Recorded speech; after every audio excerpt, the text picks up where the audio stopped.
Hi everyone. अब हम लोग बात करने वाले हैं कुछ ऐसे इंपॉर्टेंट पॉइंट्स के बारे में जो आपको पता होनी चाहिए और आपको ध्यान भी रखनी चाहिए जब भी आप लोग अपने प्रोजेक्ट के लिए टेस्ट केसेस लिखते हो। तो फॉर एग्जांपल कई बार ऐसा होता है कि हम लोग आंख बंद करके हर एक चीज़ के लिए टेस्ट केसेस लिखना शुरू कर देते हैं। इवन बहुत सारी चीज़ें ऐसी हो सकती हैं आपके प्रोजेक्ट के अंदर जिनके अगर आप टेस्ट केसेस नहीं भी लिखोगे तो कोई फर्क नहीं पड़ने वाला, आप उनको इग्नोर कर सकते हो, अपना टाइम भी सेव कर सकते हो।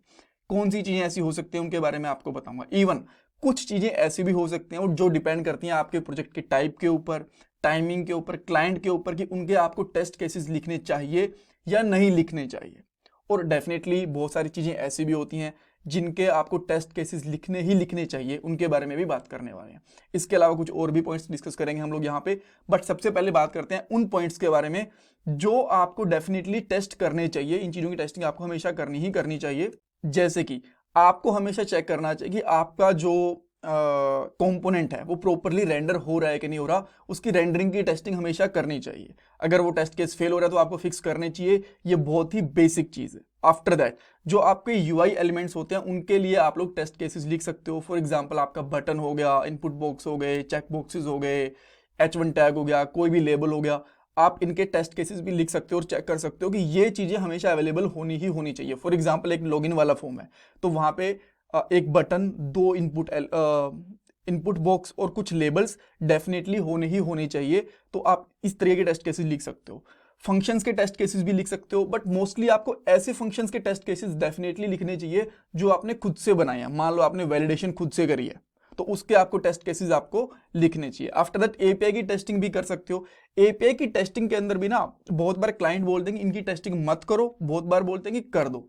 और करने के अंदर भी ना दो तीन चीजें होती हैं। आप लोग कई बार एपीआई को मॉक वगैरह भी कर सकते हो जो आपको आने वाले टाइम में पता चलेगा। सो एपीआई की टेस्टिंग डिपेंड करता है आपके प्रोजेक्ट के मैनेजमेंट के ऊपर कि वो आपको टेस्टिंग के लिए बोल रहे हैं कि नहीं बोल रहे हैं। और बोल रहे हैं तो एपीआई को मॉक करके टेस्ट करना है, नॉर्मल टेस्ट करना है, वो भी आप डिसाइड कर सकते हो। आफ्टर दैट इवेंट टेस्टिंग, ये बहुत इंपॉर्टेंट होती है। इवेंट टेस्टिंग मतलब कि एक बटन के क्लिक की टेस्टिंग, और जैसे आप लोग कोई इनपुट बॉक्स वगैरह यूज कर रहे हो तो उसके ऊपर की अप, की डाउन या फिर माउस ओवर वगैरह की टेस्टिंग ये भी कर सकते हो। जो प्रोप्स एंड स्टेट्स होते हैं उनकी टेस्टिंग भी कर सकते हो। देखो प्रोप्स एंड स्टेट्स इनकी टेस्टिंग ना जस्ट रेंडर के साथ आराम से करी जा सकती है। इवन जो रिएक्ट टेस्टिंग लाइब्रेरी है ये ज़्यादा फोकस करती है यूआई एलिमेंट के लिए, यूआई वाली चीज़ों के ऊपर। बट अगर आपको कुछ ऐसी टेस्टिंग करनी है जो उसकी कोर फंक्शनैलिटी लॉजिक वाला पार्ट को टेस्ट करना चाहते हो तो आप लोग नॉर्मल जस्ट रेंडर वगैरह का यूज कर सकते हो। एक दो अलग से पैकेज वगैरह भी आते हैं, इंजाइम वगैरह, उनका यूज भी कर सकते हो जो मैं आपको इस प्लेलिस्ट में करके दिखाऊंगा। बट जस्ट पॉइंट ये है कि अगर आप चाहो तो प्रोप्स एंड स्टेट की टेस्टिंग भी कर सकते हो। यूआई कंडीशन टेस्टिंग बोल लो या फिर आप इसको ये कह सकते हो यूआई स्टेट टेस्टिंग। बहुत बार ऐसा होता है कि हमारे पास एक ही स्क्रीन होती है बट उसके जो एलिमेंट्स होते हैं ना, बटन्स हो गए या फिर लेबल्स हो गया या फिर टेक्स्ट वगैरह कुछ भी हो गया, वो कंडीशनल होता है।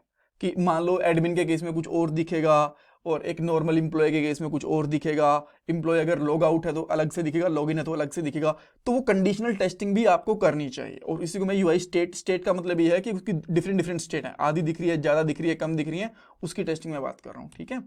अच्छा, आफ्टर दैट ऐसी चीज़ें जो हमें अवॉइड करनी चाहिए। पहली चीज़, अगर कोई एक्सटर्नल यूआई की लाइब्रेरी वाला कोड है आप उसको इग्नोर कर सकते हो डेफिनेटली, इसमें कोई दिक्कत नहीं है। फॉर एग्जाम्पल आप टेलवाइन वगैरह का यूज़ कर रहे हो या फिर कोई भी मटेरियल यूआई का यूज़ कर रहे हो, बूटस्ट्रैप के जो एलिमेंट्स हैं उनका यूज़ कर रहे हो, कुछ एक्सटर्नल कंपोनेंट यूज़ कर रहे हो, उनको उनकी टेस्ट केसेस लिखने की आपको जरूरत नहीं होती। बिकॉज एक्सटर्नल एलिमेंट्स होते हैं उनकी अगर टेस्टिंग की जरूरत होगी तो ऑलरेडी उनकी लाइब्रेरी के अंदर वो करी जा चुकी होगी, तो उनकी टेस्ट केसेस लिखने की आपको जरूरत नहीं है। बहुत बार ऐसा होता है कि जो हमारे डिफॉल्ट जावास्क्रिप्ट के फंक्शंस होते हैं ना, मान लो फॉर एग्जांपल उसमें कुछ सब स्ट्रिंग के लिए या फिर एरे वगैरह के कुछ फंक्शंस हैं, उनकी टेस्टिंग करने की जरूरत है नहीं होती। और ना ही जो रिएक्ट के डिफॉल्ट फंक्शंस होते हैं उनकी टेस्टिंग करने की जरूरत होती है। जो आपका फोकस होना चाहिए जो कस्टम फंक्शंस होते हैं जो खुद ने आपने बनाए उनकी आप टेस्टिंग कर सकते हो, उसमें कोई दिक्कत नहीं है। मैं ये नहीं कह रहा कि बिल्कुल भी नहीं करनी चाहिए, बट अगर आप अवॉइड करना चाहो तो अवॉइड कर सकते हो डिफॉल्ट फंक्शंस की टेस्टिंग। ठीक है। अच्छा, बहुत सारी चीजें ऐसी होती हैं जिनको हम लोगों को मॉक फंक्शंस बना देनी चाहिए, ना कि डिटेल टेस्टिंग करनी चाहिए। मान लो आप एक फंक्शन की टेस्टिंग कर रहे हो, उसके अंदर एक और फंक्शन कॉल हो रहा है, उसके अंदर एक और फंक्शन कॉल हो रहा है, और मतलब नेस्टेड फंक्शंस, एक फंक्शन में दूसरा, दूसरे फंक्शन में तीसरा, तीसरे में चौथा, चौथे में पांचवा, इस तरीके से फंक्शंस की पूरी एक चेन बनी हुई है, नेस्टेड फंक्शंस कॉल हो रहे हैं। तो ऐसे आप लोगों को बहुत बार क्या होता है कि उन फंक्शंस की टेस्टिंग करना काफी मुश्किल हो जाता है, तो आप लोग वहां पे फंक्शंस को मॉक कर सकते हो। कैसे आपको पता चल जाएगा सीरीज के अंदर, अभी के लिए बस पॉइंट ध्यान रख लो, ठीक है। अच्छा, कुछ और भी पॉइंट्स होते हैं, जैसे कि जो स्नैपशॉट टेस्टिंग होती है ना, वो कंप्लीटली डिपेंड करती है आपकी टाइमिंग के ऊपर। अब मान लो आपने प्रोजेक्ट बनाना शुरू ही करा है, आप लोग हर रोज अपने प्रोजेक्ट के अंदर बेसिकली कुछ ना कुछ चेंजेस करते रहते हो यूआई एलिमेंट्स वगैरह के ऊपर, अभी आपका यूआई पूरा फ्रीज नहीं हुआ, तो आपको स्नैपशॉट टेस्टिंग नहीं करनी चाहिए। स्नैपशॉट टेस्टिंग बिल्कुल लास्ट में करनी चाहिए, जब आपका प्रोडक्शन रेडी हो जाए तब।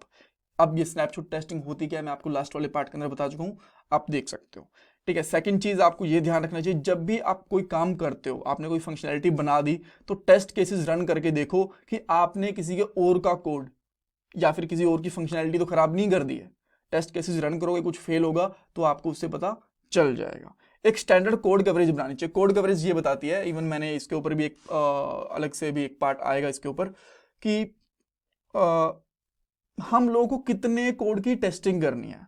100% कोड की टेस्टिंग बहुत ही रेयर करते हैं, मोस्टली लोग 80% कोड की टेस्टिंग करते हैं, ठीक है। कि मान लो मैं बहुत ही बेसिक लैंग्वेज में समझा रहा हूँ, मान लो आपने 100 लाइन कोड की लिखी, ठीक है, तो बोला जाता है कि आपको सारे के सारे कोड की टेस्टिंग करना, सारी की सारी लाइन की टेस्टिंग करना थोड़ा मुश्किल होता है, तो आप लोग क्या कर सकते हो, 70 या 80 स्टैंडर्ड मान के चलो, इतनी लाइन्स की आपको डेफिनेटली टेस्टिंग करनी ही करनी चाहिए, ठीक है। उसको मेंटेन करके रखो। आपने 2-4 लाइन्स हमेशा कभी एक्स्ट्रा ऐड करी है तो उनके टेस्ट केसेस भी बनाओ, राइट। उनको time to time properly check वगैरह भी करो कि कोड कवरेज है वो प्रॉपरली आपकी चल रही है कि नहीं चल रही है। मैंने 80% आपको एक आइडिया दिया है, कुछ लोग 85 भी करते हैं, 75 भी करते हैं, 70 भी करते हैं, डिपेंड करता है क्लाइंट के ऊपर, मैनेजमेंट के ऊपर, प्रोजेक्ट के टाइप के ऊपर कि कितने आप लोग कोड कवरेज करवा सकते हो। एक और बेसिक चीज है कि क्या जब भी हम लोग प्रोजेक्ट बनाते हैं तो उसकी यूनिट टेस्ट केसेस लिखने ही लिखने होते हैं, हम लोग उसकी टेस्ट केसेस बनाने होते हैं। देखो ऐसा नहीं है, बहुत सारे प्रोजेक्ट के अंदर टेस्ट केसेस नहीं भी लिखे जाते। ऐसा कोई जरूरी नहीं है कि जितने भी प्रोजेक्ट बनाएंगे सबके टेस्ट केसेस लिखे जाते हैं।